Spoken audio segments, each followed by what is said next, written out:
Carrie Vance here in Miami at the Fontainebleau Miami Music Week, One Music Ave and Radio Road with Anabel Englund. How are you? Carrie Vance, I'm good. How are you? I'm doing great now that I'm meeting you in person, because I have to say over the last couple of years, I believe you've been a guest like 3 or 4 times on the weekly video call that I would host with radio. Yeah. So it's so good to see you in person.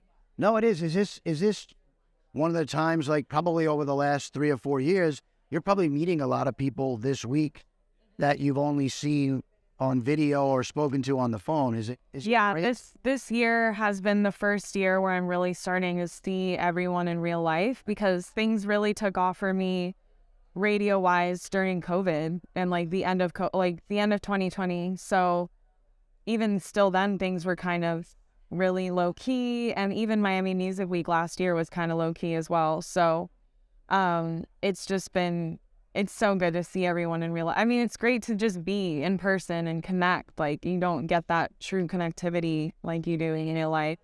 Now, you're here on Radio Road, a lot of dance stations from around the country that have supported your music. You have been one of the most successful dance radio artists in the U.S. the past couple of years. I know I've been blessed, and I'm probably the only person that's promoted every single one of your number ones, because most of your music comes out on Ultra. Yeah. But I also promoted Deja Vu for Hell Deep with Oliver Heldens. But what's the key to successful radio records? Because you've had, what, 7? I had 8. 8 now, right, yes. So I had 7 Ultras and then the one Hell Deep one. Yeah. So what's the key? I mean, it's crazy because my goal is to have people hear my music. It's not to get radio number ones, although that is amazing and I'm just can't even believe it. But the thing I've done most is just stay true to myself and make music that I want to make.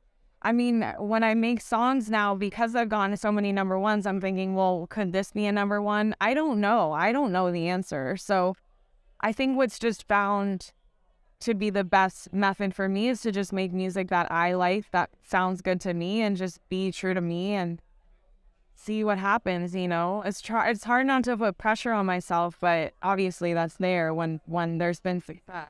I say whatever pressure you're putting on yourself appears to be working. Yeah. Because you're like a machine putting out successful records. Do you ever look to create songs that maybe aren't going to be radio friendly but are more club driven?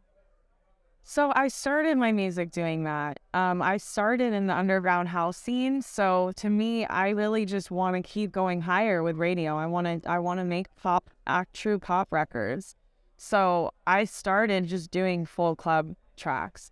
I used to play at festivals and like underground clubs and perform at like 4 a.m. So to me, I've kind of already done that. I mean, not to say that I wouldn't want like a pop or dance record that's remixed by a super underground artist and that can be played at the clubs. But I feel like I'm going somewhere else now. No, that's great. Now, you have some family members that were very famous. Did that help you, like Cloris Leachman? Yeah. My grandmother. Grandma, right? Did she give you advice growing up?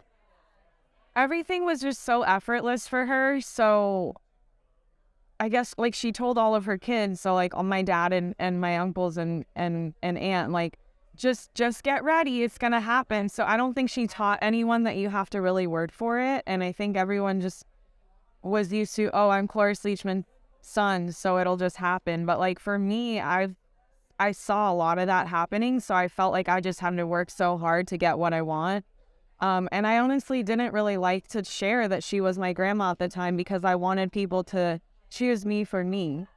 But also just seeing how she was so fearless and fucking crazy and just did whatever she wanted to do. And she really was fearless in the sense where she would just go and do something completely insane and not have any embarrassment about it. So, yeah. But does that transcend to you? Do you pick up some of that fearlessness? Yeah, I do. I just know, like, what would she do? And so. Now, what are you working on currently? Is there a new song in the works? Yeah, I have an EP that I'm ready to do, and I have hopefully a new single coming out next month. So a project coming out, but I want to drop singles leading up to that. Do you like doing collaborations? Do you like doing solo stuff, or is there a big difference to you? I like releasing it depends. If the collaboration can help drive the record, then I'm open to it. But I also, if a song just feels like it's so me and I don't need a collaborator, then I don't need a collaborator. You know, I really just I don't have a specific method. I just like to feel things out as I go. Now, you started out more as an artist and then transitioned to DJing, or were you a DJ always from the beginning? I'm an artist always, so like DJing is super fun and I love it, and it's something that I'll always do. But for me, first and foremost is writing, songwriting, performing. Like those are my top favorite things. So, yeah. We're here in Miami Music Week. Lots of young people trying to break into the business. Yeah. Many would want to be where you are, Anabel Englund. What's one piece of advice you would give?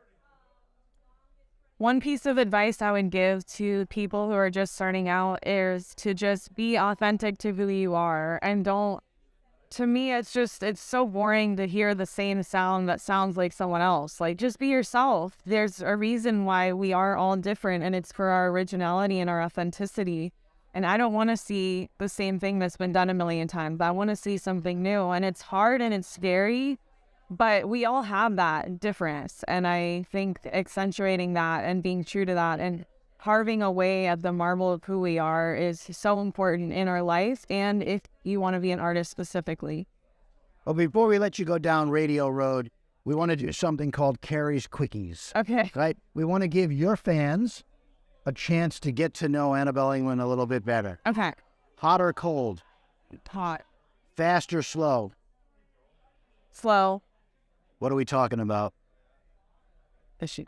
Everything. I like easing into things. What's the fastest you've driven a car? Maybe like 110. Mashed potato, baked potato, or French fry? Oh, mashed potatoes all the way. Cool or ocean? Ocean.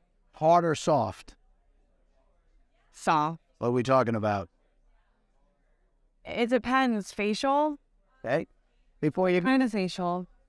Well, I'm thinking... What's the best answer I've gotten in all the years that I've been doing Carrie's Quickies? Before you go to sleep at night, are you reading a book, you're watching TV? I read a book, for sure. Fact or fiction? I like a little bit of both. I love historical fiction. Reality TV or comedy? Reality TV. I'm almost scared to ask this one. Recreational or medicinal? Medicinal. Medicinal, all right. Sweet, sour, or salty? And don't ask me what are we talking about. No. Salty. Salty. Something breaks in your house. Are you fixing it or you're hiring somebody? Hiring someone. I will puff it up. Flush or firm? Fur. What's the last song Anabel Englund has sung in the shower? It's Fatal. Oh, what he's called. Maybe a Bob Marley song? Which Bob Marley song? Could you be... Yeah, I was going to say that. Well, Anabel Englund, thank you so much for spending some time with us here at One Music Ave and Radio Road.